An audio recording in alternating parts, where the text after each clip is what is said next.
నమస్తే breaking news చూస్తున్నాం. సాయిధరం తేజ్ సినిమాకి సంబంధించి తెలంగాణ నార్కోటిక్ బ్యూరో నోటీసులు జారీ చేసింది. తెలంగాణ సర్కార్ రేవంత్ రెడ్డి వచ్చిన తర్వాత ఇది ఇలా ఇవ్వడం అంటే సినిమాలకు సంబంధించి చూసుకుని ప్రతిదీ కూడా అంటే కొన్ని రూల్స్ అండ్ రెగ్యులేషన్స్ కూడా చేంజ్ అయినాయి సర్కారు మారిన తర్వాత కూడా తెలంగాణలో. సో మరి ఈ అంశానికి సంబంధించి మనం మరిన్ని విషయాలు చూసుకున్నట్లయితే గాంజా శంకర్ టైటిల్తో ఆ సినిమా గ్లిమ్స్ అనేది రిలీజ్ అవ్వడం జరిగింది 4 months బ్యాక్. సో దానికి ఇప్పుడు తెలంగాణ నార్కోటిక్ బ్యూరో నోటీసులు జారీ చేసింది చిత్ర బృందానికి. సో ఖచ్చితంగా ఈ టైటిల్ అనేది యువత మీద ప్రభావం చూపేటువంటి అవకాశం ఉంది అని చెప్పేసి అని పేర్కొనడం జరిగింది నోటీసులో. అంతేకాకుండా ఈ సినిమాకి సంబంధించిన ట్రైలర్ కూడా యువతపై ప్రభావం చూపిస్తుంది కాబట్టి ఇలాంటి కైండ్ ఆఫ్ సీన్స్ కానీ లేకపోతే పదాలు కానీ ఈ అంశాలకు సంబంధించిన ఇవన్నీ కూడా యువత మీద ప్రభావం చూపించే అవకాశం ఎక్కువగా ఉంటుంది కాబట్టి ఇలాంటివి సినిమాల్లో సీన్స్ కానీ ఉండకూడదు అన్నట్లుగా నోటీస్ ఇచ్చినట్టుగా తెలుస్తుంది. ఇది సాయిధరం తేజ్కి 17వ సినిమా. టైటిల్ కనుక చూసుకున్నట్లయితే టైటిల్ తగ్గట్లుగానే గ్లిమ్స్లో మనం చూసుకున్నట్లయితే చాలా మాస్ లుక్ ఉన్నట్టుగా అనిపిస్తుంది సాయిధరం తేజ్కి సంబంధించి. మరి ఈ అంశానికి సంబంధించి మరిన్ని విషయాలు మనతో మాట్లాడడానికి ఈరోజు మనతో పాటు ఉన్నారు సీనియర్ జర్నలిస్ట్ యజ్ఞమూర్తి గారు ఉన్నారు, వారితో మాట్లాడదాం. హలో యజ్ఞమూర్తి గారు. మార్నింగ్ అండి. సో సాయిధరం తేజ్ సినిమా ఏదైతే ఉందో గాంజా శంకర్ ఆ చిత్ర బృందానికి తెలంగాణ నార్కోటిక్ బ్యూరో నోటీసులు జారీ చేసినట్టుగా తెలుస్తోంది.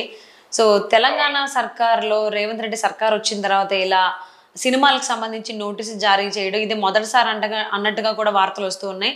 దీని గురించి మీరు ఏం అప్డేట్స్ ఇస్తారు?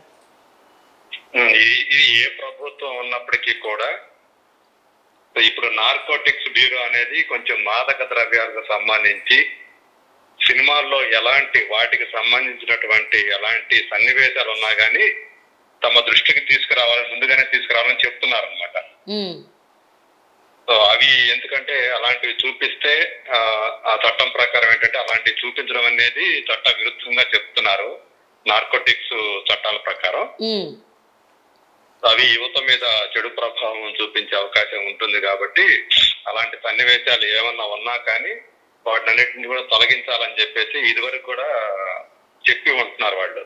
గతంలో కూడా కొన్ని సినిమాలకి జరిగింది అలా. సో ఇప్పుడు ఇది ప్రభుత్వం ఏదైనప్పటికీ కూడా అయితే మొత్తానికైతే ఇప్పుడు ఇంకొంచెం సందీప్ శాండిల్య డైరెక్టర్ గా బాధ్యతలు తీసుకున్న తర్వాత యాంటీ నార్కోటిక్స్ బ్యూరో తెలంగాణ ఆయన ఇలాంటి సినిమాలకు సంబంధించి సినిమాలు కానీ ఏదైనా సరే సోషల్ మీడియా ఏ మీడియం అయినా సరే అందులో వాళ్ళ దృష్టికి వచ్చిందంటే ఇమీడియట్ గా వాళ్ళు నోటీసులు జారీ చేయటం. సో అలాంటి ఏమైనా ఉన్నా కానీ అవి తొలగించాలని చెప్పే సినిమాల్లో కనుక ఉంటే కనుక అవి తొలగించాలని చెప్తున్నారు. ఇప్పుడు గాంజా శంకర్ అంటే డైరెక్ట్ గానే వాళ్ళు గంజాయి టైటిల్ లో గంజాయి అని పెట్టినట్టే కదా.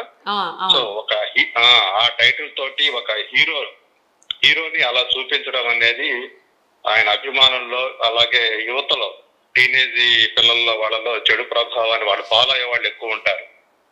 మనకు తెలుసు సినిమా హీరోల్ని మన తెలుగులో కానివ్వండి మన తెలుగు రాష్ట్రాల్లో కానివ్వండి మిగతా భాషల్లో కానివ్వండి మొత్తం ఓవరాల్ గా ఇండియాలోనే హీరో వర్షిప్ అనేది చాలా ఎక్కువ మన దగ్గర. కాబట్టి అలాంటి ఎక్కువ వాళ్ళ మీద చెడు ప్రభావం చూపించే అవకాశం ఉంటుంది కాబట్టి గాంజా అనే పదాన్ని తీసేయమని చెప్పేసి వాళ్ళు నోటీసులు ఇచ్చినట్టు మనకు సమాచారం. అంటే ఇప్పుడు ఈ మధ్య కాలంలో ఏంటంటే మాదక ద్రవ్యాలకు సంబంధించి ఈ డ్రగ్స్ అనేవి సినిమాల్లో చాలా విరివిగా మనకి కనిపిస్తూ ఉన్నాయి. ఇదివరకు ఏంటంటే విలన్లు లేదా రౌడీలు గూండాలు అలాంటివి సేవించే వాళ్ళు వాడేవాళ్ళు అని చెప్పి చూపించేవాళ్ళు. ఇప్పుడు ఎలా అయిపోయిందంటే హీరోలే వాళ్ళకి ఇప్పుడు మనకు తెలుసు మాఫియా కింగ్ పిన్లుగా డ్రగ్ డీలర్స్ గా స్మగ్లర్స్ గా ఇప్పుడు సినిమాల్లో మనకి హీరోలు దర్శనమిస్తూ ఉన్నారు. ఎర్రచందనం స్మగ్లర్స్ గా కూడా మనకి అంటే యాక్చువల్ గా అయితే నెగిటివ్ రోల్స్ అనేది విలన్లే ఉండేవాళ్ళు. ఇప్పుడు హీరోలే నెగిటివ్ రోల్ చేస్తున్నారు, దాన్ని హీరోగా చూపిస్తున్నారు. సో అలా కాబట్టి ఇది గాంజా అనే పదం తీసేయమని చెప్పేసి వాళ్ళు నోటీసులు జారీ చేశారు. పైగా ఏంటంటే ఇది 4 అక్టోబర్ లోనే దీనికి సంబంధించిన ఈ సినిమా టీజర్ రిలీజ్ అయింది. గాంజా టైటిల్ తోటి ఆ టీజర్ రిలీజ్ అవటం, అందులో చిన్నప్పటి నుంచే చదువు ఆపేశాడని, అవును అన్ని అవలక్షణాలు ఉన్నాయని చెప్పేసి ఆ హీరో క్యారెక్టర్ ని ఎలివేట్ చేస్తూ ఆ డైలాగ్స్ చెప్పటం. అవును అంటే గంజాయి అమ్మేవాడిగా అందులో గంజాయి మొక్కను కూడా మనకు చూపించారు అందులో. సో అందులో ఒక స్టార్టింగ్ లోనే ఒక చిన్న పాప డైలాగులు కూడా వస్తాయి కదండి యజ్ఞమూర్తి గారు.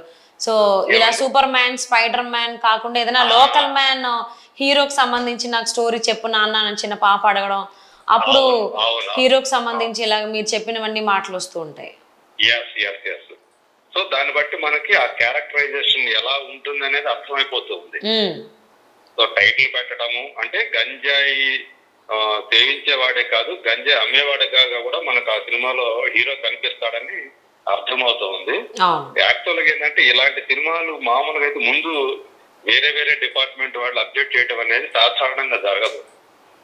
సినిమా అంతా తీసిన తర్వాత సెన్సార్ దగ్గరికి వెళ్ళిన తర్వాత సెన్సార్ వాళ్ళు ఏదైతే సెన్సార్ నిబంధనలు ఉన్నాయో, రూల్స్ అండ్ రెగ్యులేషన్స్ ఏవైతే ఉంటాయో వాటికి అనుగుణంగా ఇందులో ఉందా లేదా అని చూస్తారు వాళ్ళు. సో మనకు తెలుసు ధూమపానం, మద్యపానం అంటే కంపల్సరీగా వార్నింగ్, స్టాట్యూటరీ వార్నింగ్ అనేది ఇవ్వాలి కదా, మనకి హెచ్చరిక ఇవ్వాలి, చట్టబద్ధమైన హెచ్చరిక అని ఇస్తూ ఉంటారు. అలాగే మాదక ద్రవ్యాలు అయితే ఇంకా సివియర్ అనమాట. సో అలాంటి సీన్ గనక ఉంటే గనక దానికి లోబడి ఎవరైనా సరే పనిచేయాల్సింది, ఎవరైనా సరే వాటికి తగ్గట్టుగా నడుచుకోవాల్సిందే. అక్కడ మాదక ద్రవ్యాల వ్యతిరేక చట్టం ఏదైతే ఉందో అది వీటి కంటే కూడా చాలా బలమైన చట్టం అది. సో మనకు తెలుసు డ్రగ్ కేసులు అనేవి ఎంతగా అప్పుడప్పుడు టాలీవుడ్ కూడా కుదిపేస్తూ వస్తున్న సంగతి మనకు తెలుసు. సో కాబట్టి యాక్చువల్గా అయితే సెన్సార్ వాళ్ళు అబ్జెక్ట్ చేయాలి. అప్పుడు ఏదైనా ఉంటే సెన్సార్ వాళ్ళు అభ్యంతరం చెప్పి ఇవి తీసేయాలని చెప్తా ఉంటారు వాళ్ళు. బట్ అండర్ ప్రొడక్షన్ లో ఉండగానే ఒక సినిమాకి అది వాళ్ళ నోటీస్ రావటం అంటే ఎవరో మనకి అర్థం చేసుకోవచ్చు, ఎవరో ఆ సినిమా సంబంధించిన సమాచారం వాళ్ళ దృష్టికి తీసుకెళ్ళటము, లేకపోతే వాటి చూడటం ఏదో జరిగి ఉంటుంది. అవును. అండ్ దట్టు ఇప్పుడు ఆల్మోస్ట్ ఈ గాంజా శంకర్ సినిమాకి సంబంధించిన టీజర్ రిలీజ్ అయ్యి 4 months అవుతోంది. ఇప్పుడు తెలంగాణ సర్కార్ సంబంధించినటువంటి నార్కోటిక్ బ్యూరో ఇప్పుడు స్పందించడం, అలాగే అసలు ఎంతవరకు అంటే ఇప్పుడు నార్కోటిక్ బ్యూరో నుంచి నోటీసులు వచ్చాయి కాబట్టి చిత్ర బృందం ఏ విధంగా స్పందించేటువంటి అవకాశం ఉంది? డైరెక్టర్ సంపత్ నంది ఏమన్నా మార్పులు చేర్పులు చేసేటువంటి అవకాశాలు ఉండొచ్చు అని చెప్పేసి అని భావించవచ్చు అంటారా? ఇక వేరే వాళ్ళకి, ఎందుకంటే వాళ్ళు నోటీసులు ఇచ్చిన తర్వాత వీళ్ళు చెప్పే సమాధానం వాళ్ళకి ఓకే అనిపించాలి. ఎప్పుడు అనిపిస్తుంది ఇది మాదక ద్రవ్యాలని ప్రోత్సహించే సినిమా కాదు అని వీళ్ళు కన్విన్స్ చేయగలగాలి. ఓకే. సో ఇప్పుడు ఇది ఓన్లీ టీజరే, మేము ఇంకా సినిమా మొత్తం తీయలేదు కాబట్టి మీరు అప్పుడే దీన్ని అలా అనుకోవద్దని చెప్పడానికి కూడా లేదు. ఎందుకంటే టీజర్ రిలీజ్ అయింది, ఆ టీజర్ లో హీరో క్యారెక్టరైజేషన్ ఎలా ఉంటుందనేది కూడా చెప్పేశారు కాబట్టి సో ఇప్పుడు అది వాళ్ళు ఒకవేళ కనుక ఆ నిబంధనలకు విరుద్ధంగా హీరో పాత్ర కనుక ఉన్నా ఒక మాదక ద్రవ్యాలకు సంబంధించినటువంటి సన్నివేశాన్ని అంటే హీరో మాదక ద్రవ్యాలు తీసుకున్నట్టు చూపించడం ఇట్లాంటివి చేసినా కానీ అది నిబంధన విరుద్ధంగా తీసినట్లు అవుతుంది. కాబట్టి ఇప్పుడు అది వాళ్ళకి వేరే ప్రత్యామ్నాయం లేదు, గాంజా అనే పదాన్ని మొత్తం తీసేయాల. ఓకే. సో టైటిల్ లో కూడా మార్పు కావాలి అన్నారు. ఈవెన్ దానికి సంబంధించిన సీన్స్ ఏమంటే కూడా దాన్ని తొలగించాలి, మార్పులు చేర్పులు చేయాలి అన్నట్లుగా కూడా నోటీస్లో పేర్కొన్నట్లుగా మనకి వార్తలు వస్తున్నాయండి. So thank you so much Yagnamurthy గారు. మరిన్ని అప్డేట్స్ కోసం మళ్ళీ మిమ్మల్ని కాంటాక్ట్ చేస్తాం. సో గాంజా శంకర్ సినిమాకి సంబంధించి నార్కోటిక్ బ్యూరో నోటీసులు జారీ చేసింది. మరి చిత్ర బృందం ఏ విధంగా కన్విన్స్ చేస్తుంది నార్కోటిక్ బ్యూరోని, అలాగే ఈ సినిమా టైటిల్ చూసుకున్నట్లయితే టైటిల్లోనే ఉంది. మరి సీన్స్ ఏమన్నా మార్పులు చేర్పులు చేస్తారా డైరెక్టర్ సంపత్ నంది?